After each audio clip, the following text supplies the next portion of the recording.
Tea news ఎఫెక్ట్తో EC ఎట్టకేలకు municipal ఎన్నికల ఫలితాలు విడుదల చేసింది. ఈసీ ఫలితాలతో బ్రోకర్ రాతల భాగోతం మరోసారి బట్టబయలైంది. గుంపు మీడియా తప్పుడు కథనాల భాగోతం తెలిసిపోయింది. కాంగ్రెస్ పార్టీకి 39%, బీఆర్ఎస్ పార్టీకి 29%, బీజేపీ 15% ఓటింగ్ వచ్చినట్టు ఈసీ తెలిచింది. బీఆర్ఎస్ పార్టీకి కేవలం 15% ఓటింగ్ వచ్చిందని ఆంధ్రజ్యోతి కథనం తప్పుడు కథనం ప్రసారం చేసింది. ఈసీ లెక్కలతో ఆర్కే రాతలు రోతలేనని తేలిపోయింది. బీఆర్ఎస్కి 29% ఓటింగ్ వచ్చిందని ఈసీ స్పష్టంగా తేల్చింది. మరి ఏబిఎన్ ఆంధ్రజ్యోతి రాధాకృష్ణ ఇప్పుడు తలకాయ ఎక్కడ పెట్టుకుంటారు? ఇవాళ తన పేపర్లో వేసిన తప్పుడు లెక్కల కథనంపై ఏం సమాధానమిస్తారు? కాంగ్రెస్కు 50% ఓట్లు వచ్చాయని వేశావు కదా రాధాకృష్ణ, ఇప్పుడు ముఖం ఎక్కడ పెట్టుకుంటావు? ఇప్పటికైనా తప్పు ఒప్పుకో మిస్టర్ ఆర్కే. ఈసీ లెక్కలు 39% వచ్చాయని చెబుతున్నాయి కదా, తల ఎక్కడ పెట్టుకుంటావో రేపు పేపర్లో రాయి.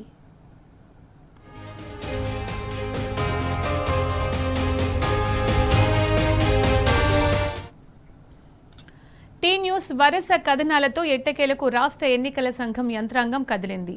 ఓట్ షేర్ డేటా ఇవ్వడంలో నిన్నటి నుంచి అలసత్వం ప్రదర్శిస్తున్న ఈసీపై టీ న్యూస్ వరుస కథనాలను ప్రసారం చేసింది.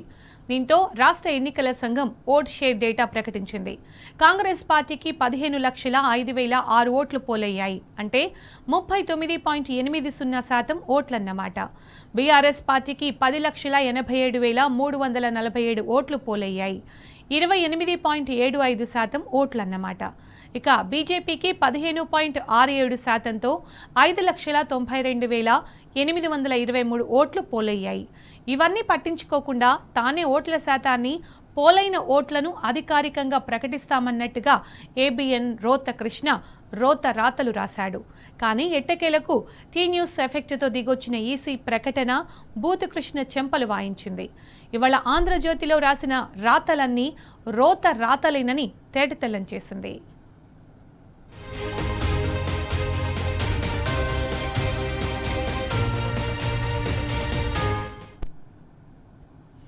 ఇక ఎట్టకేలకు మున్సిపల్ ఎన్నికల ఫలితాల విడుదల నేపథ్యంలో గుంపు మీడియా తప్పుడు కథనాలపై మరిన్ని డీటెయిల్స్ మా ప్రతినిధి కిరణ్ ఫోన్ అందిస్తారు.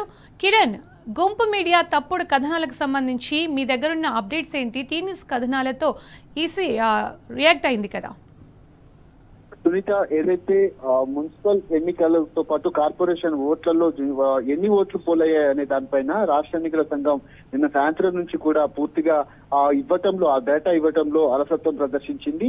వరుస కథనాలు టీ న్యూస్ ఈ రోజు సాయంత్రం నుంచి కూడా 2-3 బులెటిన్లలో నడిపించినటువంటి పరిస్థితులు కనిపించాయి. ముఖ్యంగా ఓట్ల షేర్ డేటా ఏదైతే ఉందో ఖచ్చితంగా దాన్ని రాష్ట్ర ఎన్నికల సంఘమే ప్రకటించాల్సి ఉంది. వెంటనే స్పందించినటువంటి రాష్ట్ర ఎన్నికల సంఘం బీఆర్ఎస్ కు సంబంధించి కావచ్చు, కాంగ్రెస్ కావచ్చు, అంతేకాకుండా బీజేపీతో పాటు All India Forward Bloc, AIMIM, అంతేకాకుండా సిపిఎం, ఇట్లా ఓట్ల షేర్ డేటా అనేది ఎన్ని ఓట్లు పోలయ్యాయి ఏంటి అనేది ఒక ప్రకటన స్పష్టంగా కూడా నిన్నటి నుంచి ఇవ్వలేకపోవడంతో వరుస కథనాలు అనేది ఇవ్వటం జరిగింది. దీంతో రాష్ట్ర ఎన్నికల సంఘం అధికారులు స్పందించారు. వెంటనే ఓట్ షేర్ డేటాను కూడా ప్రకటించారు. ఈ రోజు ఉదయం వచ్చినటువంటి డేటా కూడా అధికారికంగా ఇవ్వకపోయినప్పటికీ సొంత పైత్యాన్ని ఇటు ఆంధ్రజ్యోతి పత్రిక ప్రదర్శించినటువంటి పరిస్థితి మనకు కనిపించింది. అందులో బీఆర్ఎస్ కు తక్కువ ఓట్లు చూపించి, అంతేకాకుండా కాంగ్రెస్ కు ఎక్కువ ఓట్లు చూపించి, బీజేపీ కూడా ఎక్కువ ఓట్ల శాతాన్ని కూడా చూపించినటువంటి పరిస్థితి. ఇప్పుడు వచ్చినటువంటి డేటా ప్రకారం క్లియర్ కట్ గా డేటా వివరాలు కనిపిస్తా ఉన్నాయి. కాంగ్రెస్ కు దాదాపు 15,05,006 ఓట్లు పోలయ్యాయి, అంటే 39.80% ఓట్లు. బీఆర్ఎస్ కు పోలైనటువంటి ఓట్లు 10,87,347 ఓట్లు, 28.75% ఓట్లు. బీజేపీకి 5,92,823 ఓట్లు, అంటే 15.67% ఓట్లు.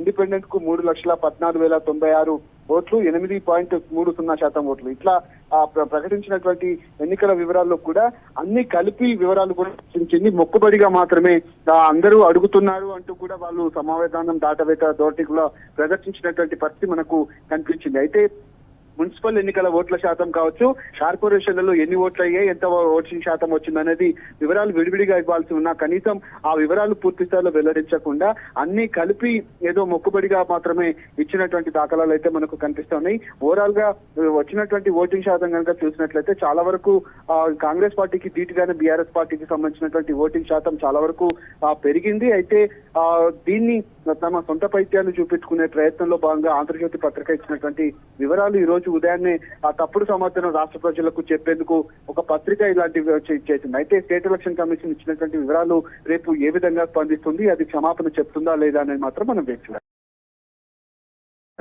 Thank you.